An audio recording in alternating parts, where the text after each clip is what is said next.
तो यहाँ आने के पश्चात आपको फल मिलेगा ऐसी बात नहीं है।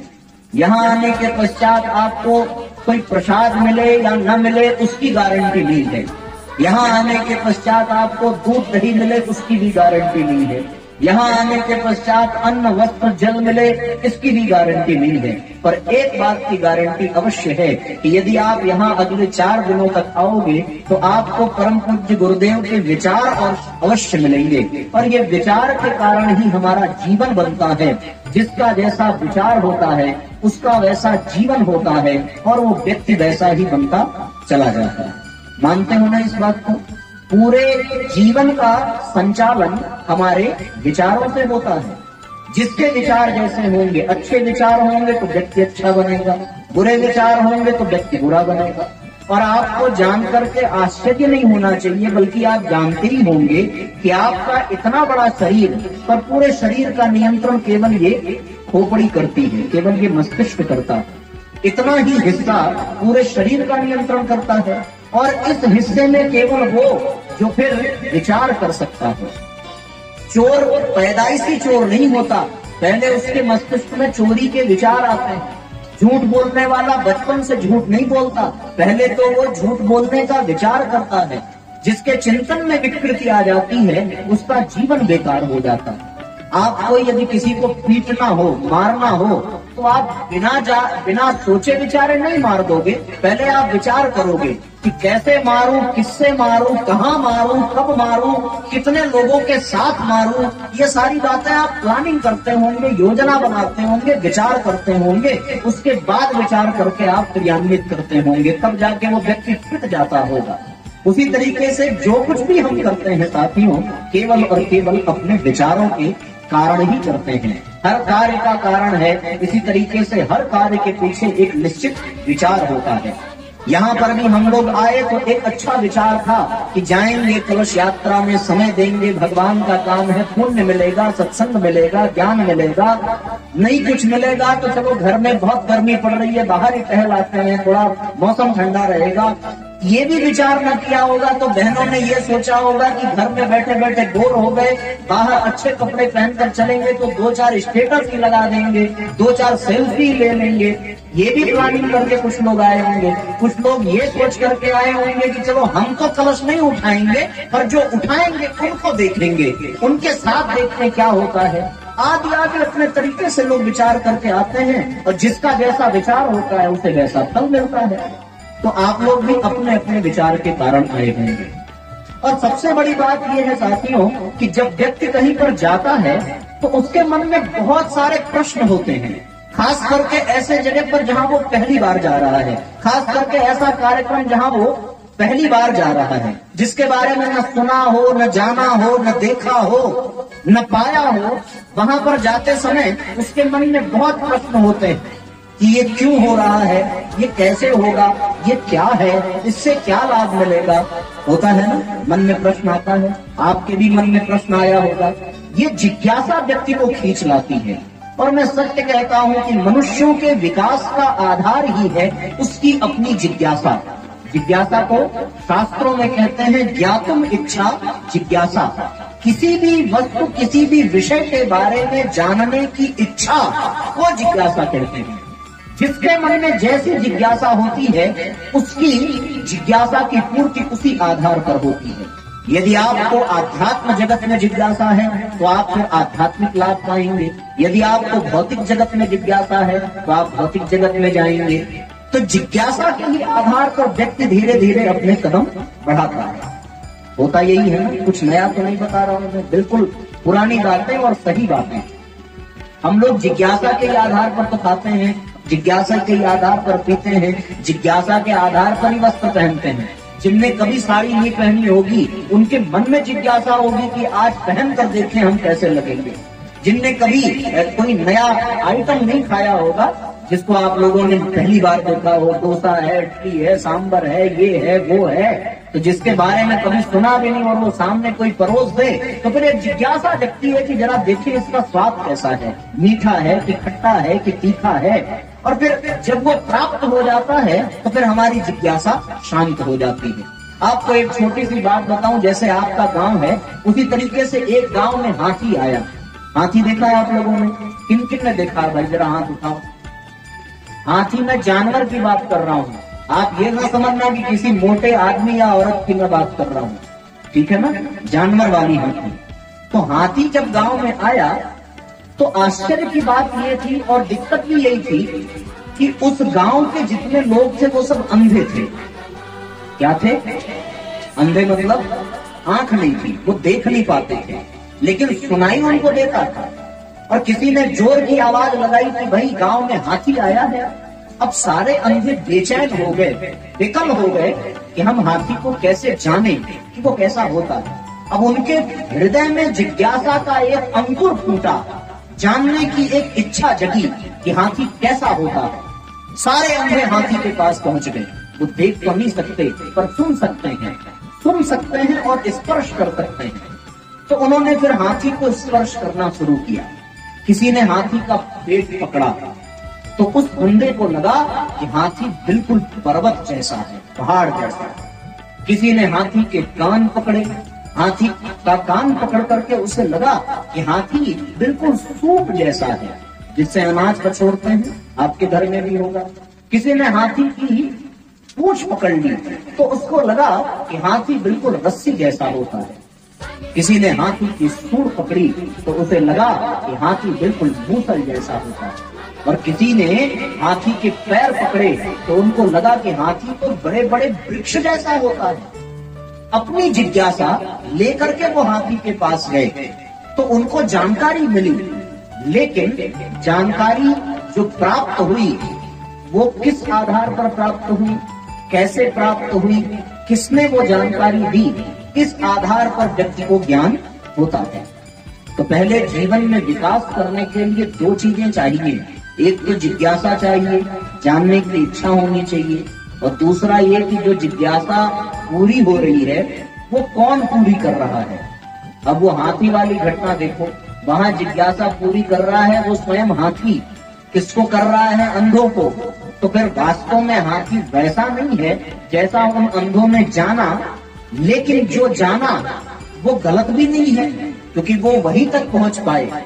हम लोगों को बचपन में ये बताया गया कि सूर्य पूरब से उगते हैं या पश्चिम से? पूरब से उगते हैं। मन में जिज्ञासा जगी कि सूर्य उगते हैं कहां से, तो फिर लोगों ने बता दिया पूरब से। और फिर अस्त कहां होते हैं? पश्चिम से। फिर थोड़ा और बड़े जब हुए तब पता चला कि सूर्य तो न उगता है न सूर्य अस्त होता है, क्योंकि धरती का वो हिस्सा जो सूर्य के सामने है वही हिस्सा हमें दिखाई पड़ता है और दूसरे हिस्से में रात होती है। तो आप बताओ, सूर्य उदय या अस्त होता है? ये तो पढ़ाया गया होगा ना। तो उदय अस्त तो होता नहीं है। ये भी बताया गया होगा कि सूर्य पूरब से निकल करके पश्चिम तक जाता है, पर बाद में आपको ये पता चला होगा कि सूर्य जहां है वहीं रहता है, बल्कि हमारी ये धरती गोल गोल घूम रही है और उसके कारण हमें लगता है कि सूर्य उदय हो रहा है और सूर्य अस्त हो रहा है। मैं ये उदाहरण आपको इसलिए दे रहा हूं कि आप इस बात को समझो कि व्यक्ति के जीवन में जब ज्ञान आता है तो उसके दो आधार होते हैं। पहला तो वो जिज्ञासा जो उसके मन में पैदा होती है, और दूसरा ये वो परिस्थिति जिस परिस्थिति में उसके जिज्ञासा की आपूर्ति होती है। बात समझ में आ रही है ना? नहीं समझ में आ रही? आ रही? अच्छी बात। तो ये साथियों हमारे जीवन में विकास का आधार होता है। यदि हमने बचपन में जन्म लेने के पश्चात जिज्ञासा प्रकट की और हमारी माँ जिन्होंने हमें जन्म दिया है वो अगर गाय को कहती कि ये भैंस है, तो फिर आप मानने से मना करते क्या? नहीं मना करते ना। आपको तो लगता कि यही भैंस है। और अगर वो भैंस को गाय बता देती तो फिर आपको लगता कि यही गाय है, होता ना। और जब आप किसी और से सुनते कि नहीं भैया ये गाय नहीं ये भैंस है, जो काली वाली है वो भैंस है, जो सफेद वाली है वो गाय है, तो आपको कंफ्यूजन हो जाता, उल्टा हो जाता। इसी तरीके से जिज्ञासा पैदा होने से ही ज्ञान प्राप्त नहीं होता, बल्कि वो ज्ञान हमें कौन दे रहा है, किस आधार पर दे रहा है, इसका भी बहुत बड़ा असर पड़ता है। आप ये मान लेना, आपको कोई कह दे कि ये नाक है ना। अब ये आप पेट में से थोड़ी सीख के आए थे, यहाँ आने के बाद ही किसी ने बताया कि इसको नाक कहते हैं। अगर इसको किसी ने आपको कह दिया होता कि ये नाक नहीं कान है, तो आप मानने से इनकार करते क्या? आपको तो लगता कि फिर यही कान है, तो फिर आप मोबाइल जो यहाँ लगाते हैं वो आप यहाँ लगाते हैं, यही होता ना? ये होता कि नहीं होता? और फिर आप सूंघने का काम यहाँ से करते हैं, सारा खेल बिगड़ जाता, बिल्कुल मामला उलट जाता है। अब आपको कोई ये कह देता कि ये मुंह नहीं है, ये कान है, तो फिर आप सुनने का काम यहाँ से करते और कान को मुंह मान लेते, तो खिलाने का काम यहाँ से करते, सारा खेल बिगड़ जाता। तो इसलिए केवल जिज्ञासा से ही ज्ञान प्राप्त नहीं हो जाता, बल्कि उस ज्ञान को प्रदान करने वाली जो परिस्थिति है और कौन प्रदान कर रहा है, इस पर भी निर्भर करता है। यदि ध्रुव और प्रहलाद को नारद जी के जगह पर कोई राक्षस मिल गया होता, तो फिर वो भगवान की भक्ति कभी ना करते। यदि दुर्योधन को, आप लोगों ने दुर्योधन का नाम सुना है ना, युधिष्ठिर का नाम सुना है ना, ये पांडव और कौरव, पांडव के गुरु जो थे वही गुरु कौरवों के भी थे, कोई अलग नहीं थे। पांडवों के जो पितामह भीष्म थे वही कौरवों के भी थे, सब बिल्कुल वैसा ही था। पांडवों के जो मित्र थे वही मित्र कौरवों के भी थे, कोई अंतर नहीं था। लेकिन पांडवों की जिज्ञासा का समाधान गुरु द्रोणाचार्य और पितामह भीष्म करते थे और माता कुंती करती थी, लेकिन दुर्योधन की जिज्ञासा का समाधान न पितामह भीष्म करते थे, न गुरु द्रोण करते थे, न माता कुंती करती थी, बल्कि उनका मामा शकुनी करता था। यदि उनका समाधान पितामह भीष्म जैसे महान लोगों ने किया होता तो दुर्योधन कभी पापी न बनता, और यदि युधिष्ठिर का समाधान ये महाराज शकुनी ने किया होता तो फिर युधिष्ठिर कभी धर्मात्मा न बनता। मेरा कुल बताने का तात्पर्य इतना है कि केवल जिज्ञासा मात्र से ही हमारा कल्याण नहीं हो सकता, बल्कि हमारा कल्याण उस जिज्ञासा को किस परिस्थिति में शांत किया जा रहा है और किसके द्वारा किया जा रहा है, उसके आधार पर भी होता है। वो जिज्ञासा हमें पड़ोसियों से भी समाधान मिल सकता है, हमारे माँ बाप भी उसका समाधान कर सकते हैं, अगल बगल के लोग भी कर सकते हैं। पर साथियों, मामला यही है और शर्त यही है कि सही आदमी यदि जिज्ञासा का समाधान करे तो व्यक्ति का कल्याण होता है, और गलत आदमी यदि जिज्ञासा का समाधान करे तो फिर व्यक्ति का पतन हो जाता है। आपने ध्रुव की कथा सुनी होगी। महाराज उत्तानपाद के पुत्र हुए ध्रुव और उनकी दो पत्नी, एक का नाम सुनीति और एक का नाम सुरुचि।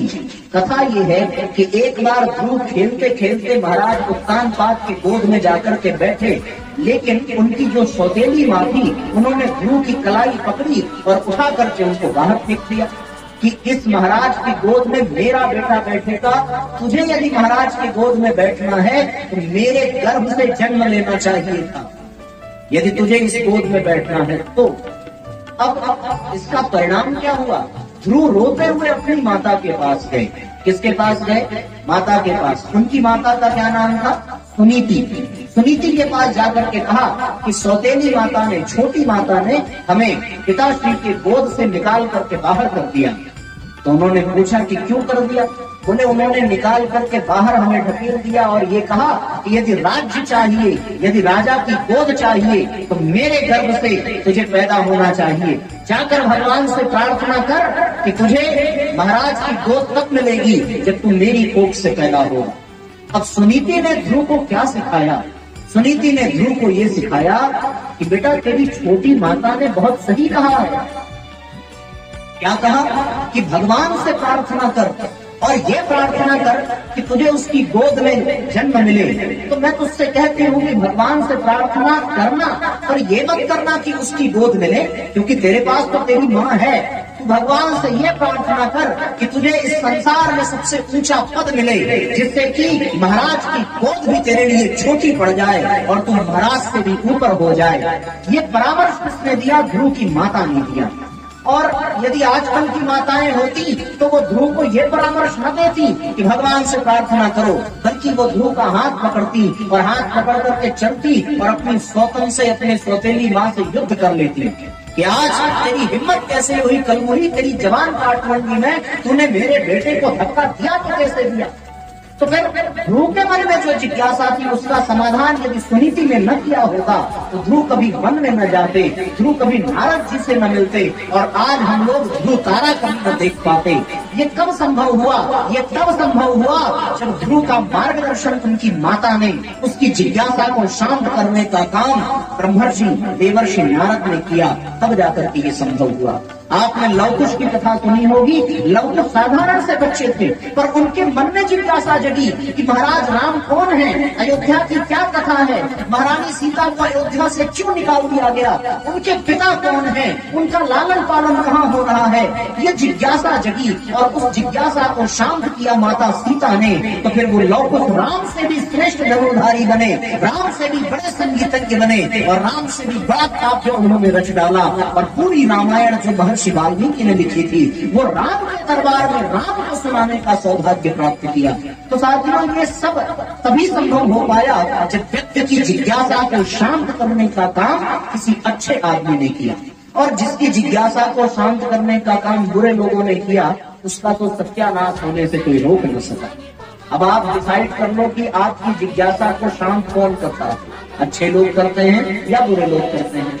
हमें अच्छे लोगों की बातें बुरी लगती हैं, पर बुरे लोगों की बातें अच्छी लगती हैं। मानते हो ना? माँ बाप यदि ये कहें कि बेटा चॉकलेट खाना बुरी बात है, तो हमें ये बात बुरी लगती है। और हमारा कोई दोस्त आके कहे यार तुम कैसे आदमी हो कि तुम्हारे मम्मी पापा तुम्हें पैसा ही नहीं देते तुम्हें चॉकलेट खाने के लिए, चलो मैं खिलाता हूँ। अब आपकी नजर में वो मित्र अच्छा हो जाता है। तो फिर आपकी जिज्ञासा का समाधान, आपका सहयोग, आपका मार्गदर्शन यदि उस गंदे मित्र ने किया तो आपका जीवन गंदगी से भरता चला जाता है। और यदि आपने अच्छे लोगों के बीच में अपनी जिज्ञासा को शांत किया तो आपका जीवन धन्य बनता चला जाता है। इसलिए कहा गया है कि सत्संग में जाना चाहिए, इसलिए कहा गया है कि अच्छे लोगों के सानिध्य में रहना चाहिए, इसलिए कहा गया है कि महापुरुषों की जीवनी पढ़नी चाहिए, इसलिए कहा गया है कि जो महान है उनका अनुसरण करना चाहिए, उनको अपना रोल मॉडल बनाना चाहिए, उनको अपना आदर्श बनाना चाहिए। आजकल की बहनें महारानी लक्ष्मीबाई, सीता, सती, अनसुईया को आदर्श नहीं बनाती, बल्कि वो बॉलीवुड की एक्ट्रेस को अपना आदर्श बना लेती हैं। आजकल के भाई लोग विवेकानंद को, भगत सिंह जी को अपना आदर्श नहीं बनाते, उनकी नकल नहीं करते। आज वो नकल करते हैं अक्षय कुमार की, सलमान खान की, उनके लिए वही देवता बन गए हैं, अमिताभ बच्चन बन जाते हैं। ऐसे जीवन में मैं किसी की बुराई नहीं करता साथियों, पर जिसका आप अनुसरण करेंगे, जिसका आप पालन करेंगे, वैसे ही आप बनते चले जाएंगे। आज इस देश को अमिताभ बच्चन की जरूरत नहीं है, आज इस देश को किसी ऐसे आदमी की जरूरत नहीं है जो दूसरों को मनोरंजन कराकर अपनी झोलियां भरे, बल्कि आज इस देश को ऐसे युवाओं की जरूरत है जो ध्रुव और प्रहलाद के तरीके से भगवान को धरती पर उतारने की सामर्थ्य रखें। आज ऐसे बहनों की जरूरत है जो महारानी लक्ष्मीबाई बनकर के अपने देश में रूढ़वादियों को नष्ट करें। आज ऐसे युवाओं की जरूरत है जो भगत सिंह के तरीके से अपने देश को आजाद कराने के लिए फांसी के फंदे को चूम लें। आज ऐसे बहनों की जरूरत है जो सीता के तरीके से महल से निकल जाने के बावजूद भी अपने उत्तरदायित्व का निर्वहन करें और इस देश, इस राष्ट्र के, समाज का नाम का और उत्थान करें। आज साथियों ऐसे पुरुषों की, ऐसे व्यक्तियों की जरूरत है जो इस राष्ट्र को ऊपर उठावे, जो इस समाज को ऊपर उठावे। और ये तब संभव होगा जब उनके भीतर श्रेष्ठ जिज्ञासाएं जगे और उन जिज्ञासाओं का समाधान श्रेष्ठ लोगों के सानिध्य में संभव हो। ये कब होगा? जब हम श्रेष्ठ के सानिध्य में जाएंगे।